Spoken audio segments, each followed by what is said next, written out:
신앙 수행담이 있겠습니다. 오늘 수행담은 생수5단 이지원 도반입니다.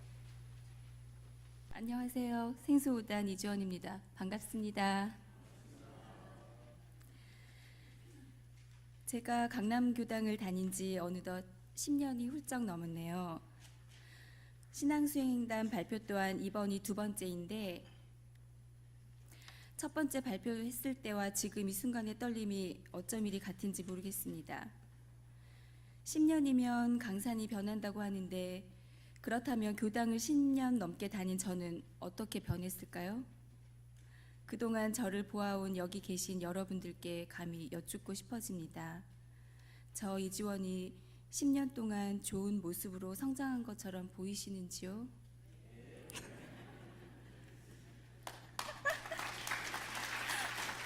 감사합니다.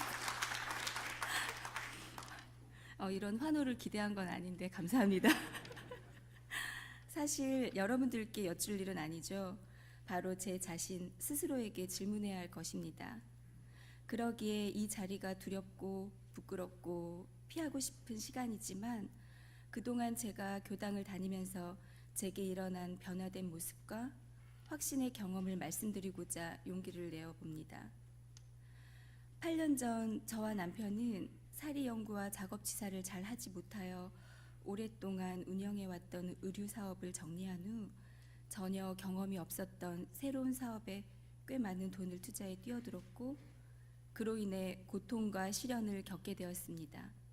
익숙하지 않은 일에 몸과 마음이 힘들어지니 서로를 원망하며 불평하는 횟수가 많아지고 그야말로 해생어해와 해생어은의 삶을 살아가는 힘든 시간을 보냈습니다.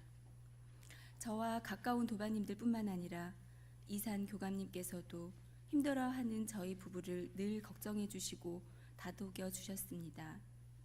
그 당시 저희 부부는 일요일도 명절도 없이 최선을 다해 열심히 일했지만 정상적이지 않은 생활 패턴과 그동안 경험해 보지 못한 여러 가지 상황들로 인해 당황해하며 지쳐만 갔습니다. 어떻게든 이 일을 원만하게 정리하고 이 몸에 맞지 않는 옷을 벗어버릴 수 있을까 묻고 또 물어보아도 해답을 찾을 수 없었습니다. 이런 저희를 늘 안타까워하시던 박인종, 최일임 단장님께서는 어렵게 이산 교관님과 저를 만날 수 있도록 자리를 마련해 주셨고 저는 고해성사하는 마음으로 교감님을 찾아뵙게 되었습니다. 지금 이 순간도 그날의 일이 생생하게 기억이 납니다. 교감님께서는 힘들어하는 저에게 이렇게 말씀해 주셨습니다. 지원님, 기도하세요. 간절히 기도하세요. 저는 교감님께 여쭈었습니다. 교감님, 기도하고 싶은데 마음이 요란하고 온갖 잡념 때문에 어떻게 기도를 해야 할지 모르겠어요. 교감님께서는 그냥 살려달라고 기도하세요. 저희 가족을 살려달라고요. 그 외에 더 이상 아무 말 안 해도 됩니다. 그리고 108배가 힘들면 40배, 그것도 힘들면 4배, 매일매일 쉼 없이 간절히 기도하세요. 저는 교감님 말씀을 듣고 아, 그렇구나. 난 지금 살아있어도 산 것이 아니구나. 살려달라는 말보다 더 간절하고 절박한 말이 무엇이 있을까?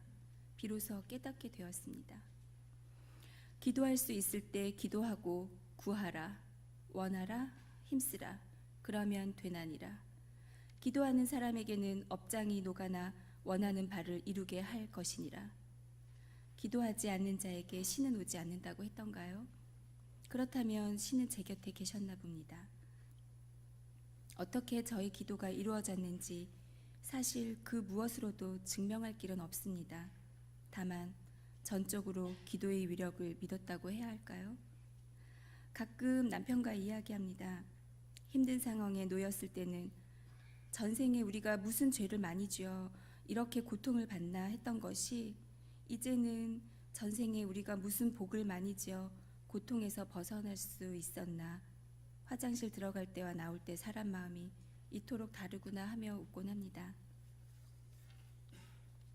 이처럼 기도를 통해 신앙은 확실한 믿음으로 저희 삶 속에 자리 잡게 되었고 늘 감사와 행복을 일깨워주고 제가 인간답게 살 수 있도록 이끌어주는 없어서는 안 될 생명수 같은 존재가 되었습니다. 아직 원불교인으로서 갈 길이 까마득히 멀긴 하지만 참 나를 깨우치며 살아갈 수 있도록 정진해야 함을 이 시간을 빌어 다시 한번 느끼게 되었습니다. 세상 모든 것은 우연이 없다고 하셨던가요? 그렇다면 저는 원불교를 만나 제 인생에 있어 소중한 인연들과 의미 있는 시간들을 함께하고 기도하는 삶을 살아가야 할 이유와 원인이 있었나 봅니다. 또 알고도 짓고 모르고도 지은 죄업들과 악의 굴레를 벗어나 새로운 인연으로 새 삶을 살고자 노력하고 성장하는 원불교인이 되리라 다짐해 봅니다. 끝으로 대종사님께서는 신앙은 인생의 행복이다 라고 말씀하셨습니다. 행복한 신앙 공동체에서 행복이 찾아와 주길 더 이상 기다리지 않고 좀 더 적극적으로 찾아가는 일원의 향기 가득한 신앙인이 되도록 노력하겠습니다. 감사합니다.